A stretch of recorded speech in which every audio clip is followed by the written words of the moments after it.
Si tinju gila kembali menyerang Nenek Roh. Dengan sigap, Nenek Roh mengeluarkan senjatanya, yaitu dua buah cakar besi.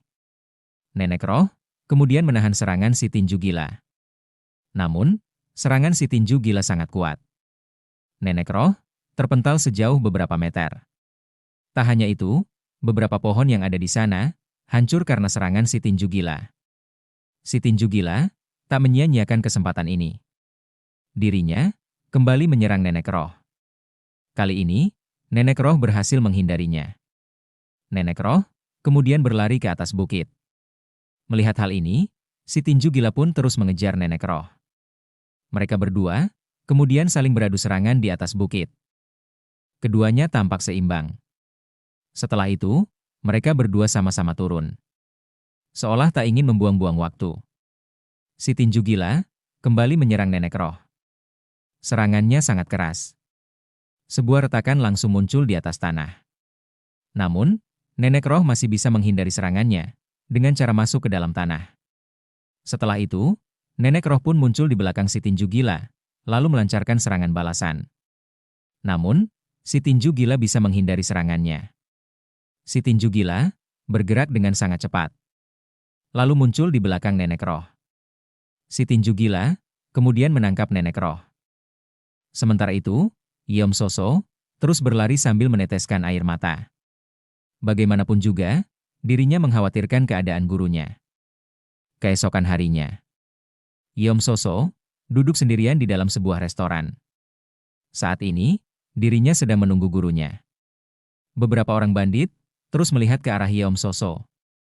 Para bandit itu bertanya-tanya, kenapa Yom Soso terus duduk seorang diri? Karena penasaran, mereka pun menghampiri Yom Soso. Para bandit itu kemudian menawari Yom Soso untuk menjadi muridnya dan berjanji akan mengajarinya sebuah teknik mencuri. Para bandit itu nampaknya tak mengetahui jika Yom Soso adalah murid Nenek Roh. Yom Soso terlihat terganggu dengan kehadiran mereka. Melihat hal ini, para bandit itu pun tersinggung. Para bandit itu kemudian menceramahi Yom Soso. Karena sudah kesal, Yom Soso menyerang mereka semua. Di sore harinya, Nenek Roh akhirnya datang ke restoran ini dan langsung menemui Yom Soso. Yom Soso kemudian berbicara kepada Nenek Roh. Guru, akhirnya Anda bisa mengalahkannya. Ini berarti Anda adalah orang terkuat di Jianghu. Nenek Roh kemudian menjawab dengan sedikit gemetar. Jangan berpikir untuk membalas dendam. Lupakan si tinju gila. Hiduplah dengan tenang. Kau tidak mungkin bisa mengalahkannya. Tepat setelah berbicara, Nenek Roh pun tumbang. Yom Soso seketika terkejut melihat hal ini. Guru yang selama ini dianggap sangat kuat, terlihat sangat tidak berdaya. Yom Soso terus berteriak memanggil nama gurunya. Namun, Nenek Roh tetap diam dan tak menjawab satupun panggilannya. Guru yang selama ini dia anggap hebat sudah dikalahkan oleh si tinju gila. Beberapa hari kemudian, Yom Soso berjalan sambil meneteskan air mata. Saat ini, dirinya bertekad untuk menjadi lebih kuat dan membalaskan dendam gurunya. Sementara itu, di benteng Crimson, Seok Yeocheon terlihat mengeluh karena tempat tinggal sementara yang disediakan oleh rombongan iblis surgawi terlihat sangat kecil. Padahal, utusan aliansi surga Giok yang lain mendapat tempat tinggal sementara yang cukup besar. Li Guak kemudian mencoba menenangkan Seok Yeocheon. Li Guak berkata, jika hal ini tidak masalah. Yang penting, semuanya bisa beristirahat. Setelah menenangkan Seok Yeocheon, Li Guak pun memutuskan untuk berkeliling di benteng Crimson. Li Guak kemudian naik ke atas benteng, lalu melihat sekeliling. Tiba-tiba saja, Yong Cheon Myeong muncul di belakangnya. Yong Cheon Myeong kemudian berkata kepada Li Guak, apa yang sedang kau pikirkan? Li Guak kemudian menjawab, Tuan Muda, aku sedang melihat-lihat area di sekitar benteng ini.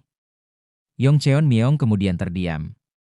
Dirinya masih tak percaya jika orang lemah seperti Li Guak adalah mantan kekasih Yul Seon.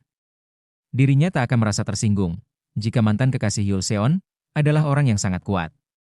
Yong Cheon Myeong kemudian berbicara lagi. Sudah beberapa hari aku tidak mendengarkan nyanyian Yulseon. Ini sangat disayangkan. Aku dan Yulseon harus berpisah selama beberapa hari.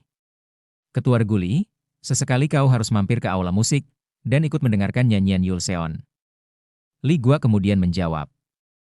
Aku akan mampir jika aku kembali dari sini dengan selamat. Mendengar hal itu, Yong Cheon Myong pun tertawa, lalu menepuk pundak Li Guak. Tepukan Yong Cheon Myong sangat keras. Li Guak kemudian berpura-pura terluka agar Yong Cheon Myong tidak curiga kepadanya. Melihat Li Guak yang sedikit terluka, Yong Cheon Myong pun meminta maaf, lalu memberikan sebuah obat kepada Li Guak. Li Guak pun menerima obat tersebut dan tak bertanya lebih jauh. Setelah itu, Yong Cheon Myong pergi dari sana. Setelah Yong Cheon Myong pergi, Li Guak pun berpikir jika Yong Cheon Myong sangat licik. Yong Cheon Myong sengaja mengobrol dengannya di tempat terbuka seperti ini. Hal ini agar orang-orang dari rombongan iblis surgawi berpikir jika dirinya dan Yong Cheon Myong memiliki hubungan yang dekat. Itu berarti orang-orang dari rombongan iblis surgawi akan terus memperhatikan Li Guak. Di malam harinya, saat ini, anggota pasukan ke-13 sedang berjaga di dekat tempat tinggal sementara Yong Cheon Myong. Namun, sebentar lagi tugas mereka akan selesai. Para gelandangan terlihat mulai berdatangan untuk menggantikan tugas mereka berjaga. Sementara itu, Li Guak berjaga di atas atap. Ada satu gelandangan yang menghampiri Li Guak. Gelandangan itu kemudian berkata, "Ini giliranku untuk berjaga. Sekarang, kau bisa beristirahat. Aku akan menggantikanmu." Li Guak terdiam sejenak. Dirinya sadar, jika gelandangan itu adalah Han So-cheon yang sedang menyamar. Li Guak kemudian memanggil gelandangan itu dengan nama Han So-cheon. Gelandangan itu kemudian menjawab, "Apa maksudmu?"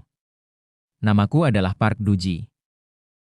Li Guak kemudian berkata, "Aku tahu jika itu dirimu.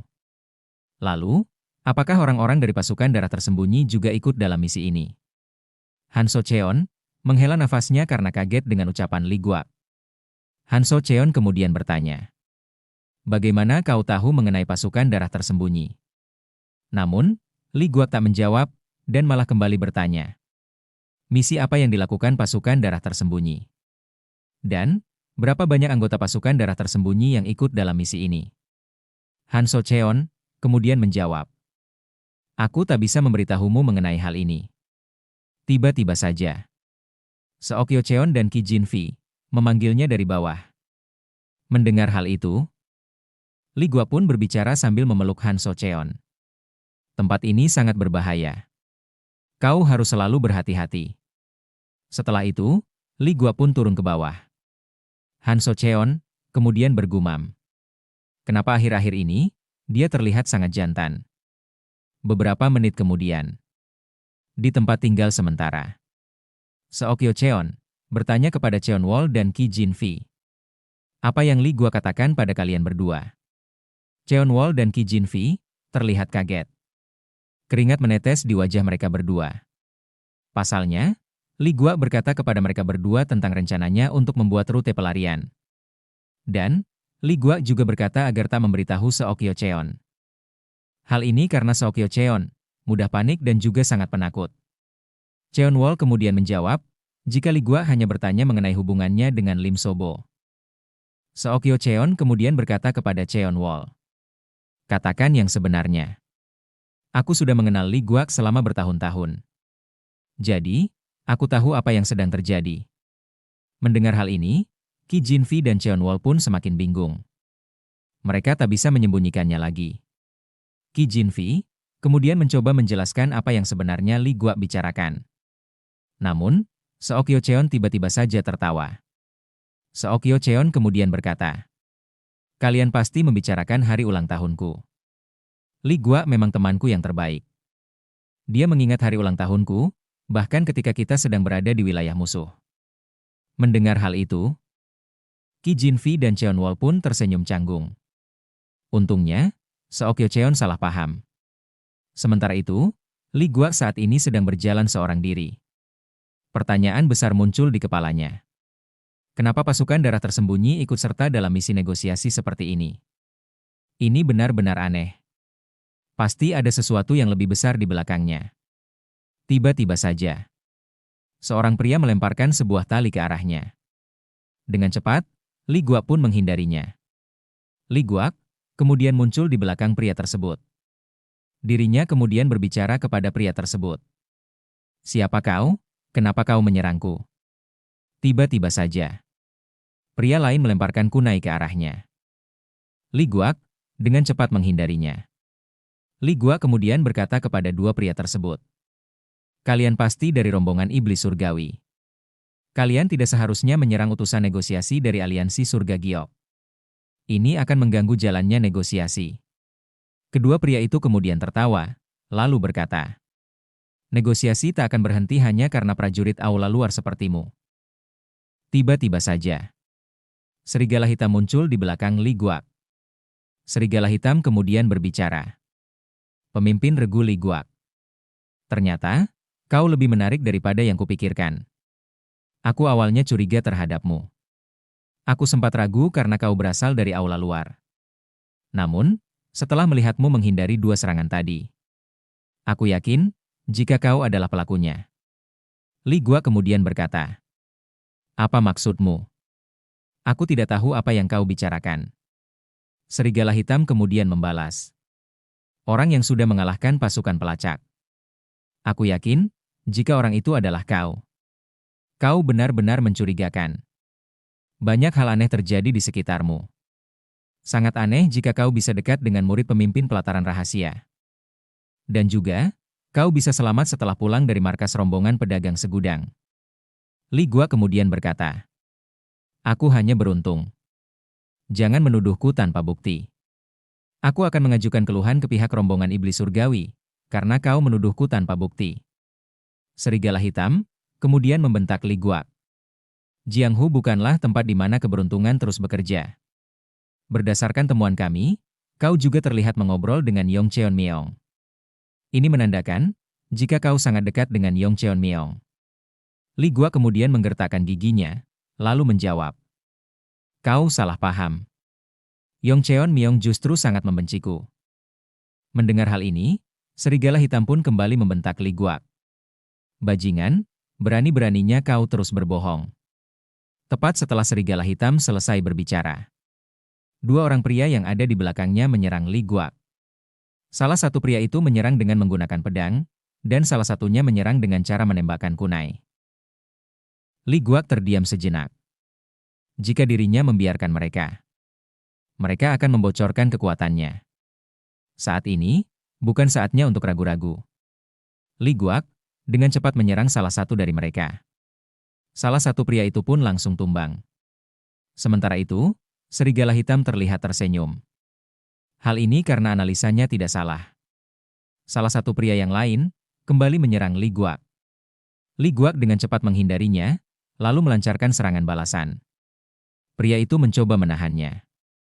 Namun, serangan Li Guak terlalu kuat. Pria itu pun akhirnya tumbang. Serigala hitam terlihat marah melihat hal ini.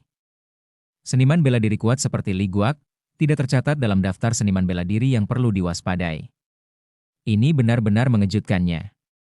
Merasa jika Li Guak akan menjadi ancaman bagi rombongan iblis surgawi. Serigala hitam pun mengeluarkan dua buah pedang ganda dan bersiap untuk menyerang. Sementara itu, Li Guak mencoba mengamati area sekitar. Dirinya menemukan ada dua seniman bela diri yang sedang bersembunyi dan bersiap untuk melancarkan serangan dadakan. Selain itu, ada juga beberapa formasi jebakan di sekitar sini. Setelah selesai mengamati, Li Guak pun bergerak maju. Namun, setelah beberapa langkah, dia berhenti. Alhasil, dua seniman bela diri yang sedang bersembunyi itu terpancing dan melancarkan serangan. Melihat hal ini, Li Guak pun menyerang mereka berdua. Ledakan pun terjadi. Kedua seniman bela diri itu pun tumbang. Serigala hitam kembali terlihat kesal. Kedua seniman bela diri itu ahli dalam teknik penyamaran. Namun, Li Guak bisa mengalahkannya dengan mudah. Tiba-tiba saja, sebuah tali melilit serigala hitam. Ini adalah teknik tusukan tak terlihat. Serigala hitam kembali merasa kaget. Berdasarkan informasi yang dia temukan, Li Guak adalah pendekar pedang dan tak memiliki kemampuan seperti ini. Li Guak kemudian menyeret serigala hitam sejauh beberapa meter. Setelah itu, Li Guak pun berkata kepada serigala hitam, "Ayo kita bertarung di sini. Aku tahu, jika di sana ada beberapa formasi jebakan yang sudah terpasang." Serigala hitam lagi-lagi merasa kaget.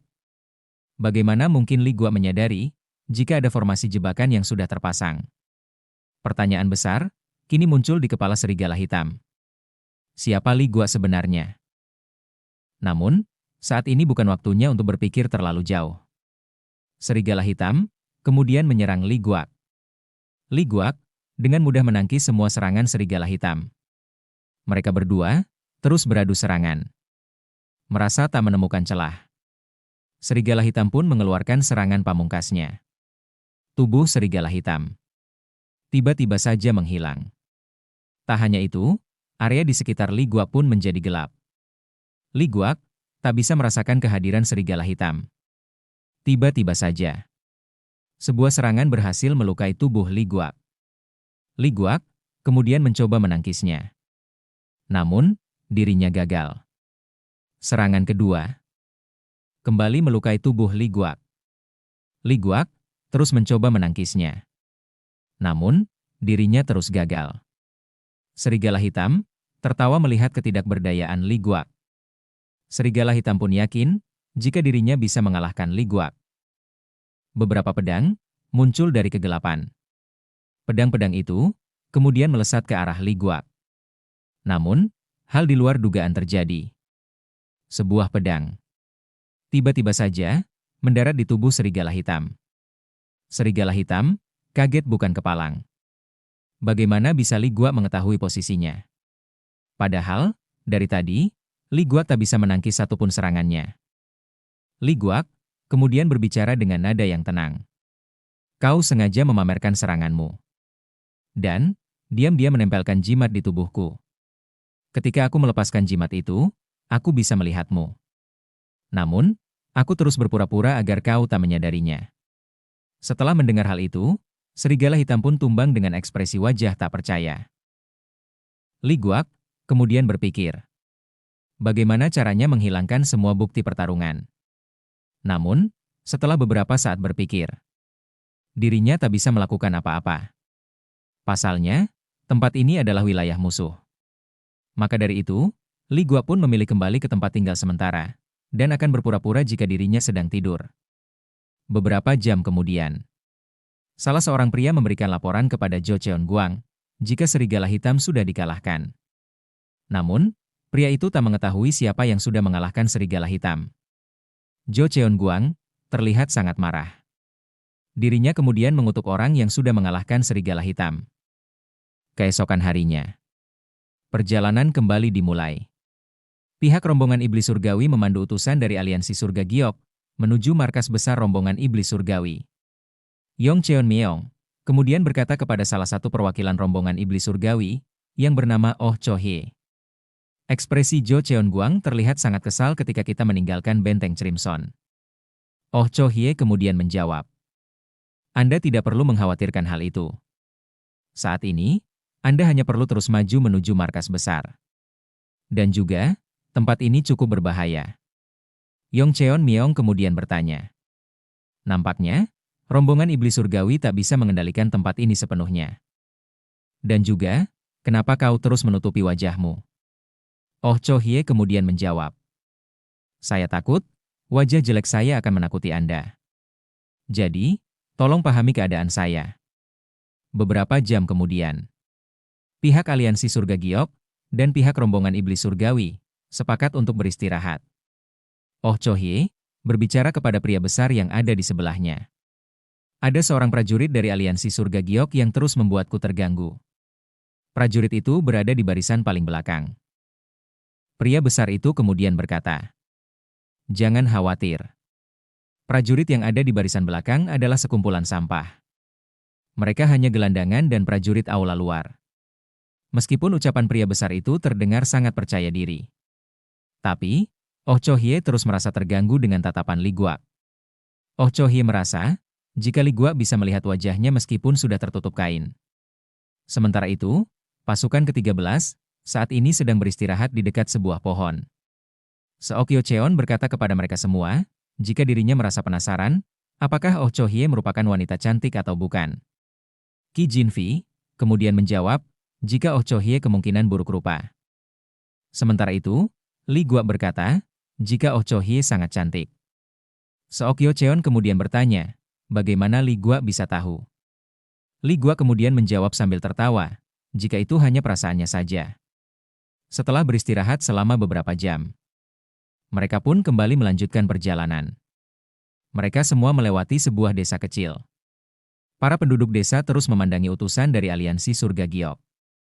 Mereka nampak tidak senang dengan kedatangan pihak aliansi surga giok. Para pemuda yang ada di sana bahkan berpikir, jika aliansi surga giok datang ke sini untuk mengemis pengampunan. Mereka juga mengejek para gelandangan dan prajurit aula luar karena berjalan kaki. Sedangkan yang lainnya menaiki kuda. Seokyo Cheon tersinggung setelah mendengar ucapan penduduk desa. Ki Jinvi segera menenangkan Seokyo Cheon. Ki Jinvi berkata, jika itu adalah respon yang normal. Para penduduk desa sudah hidup berdampingan sejak lama dengan pihak rombongan iblis surgawi. Tentu saja, para penduduk desa akan berpikir, jika aliansi surga giok adalah penjahatnya.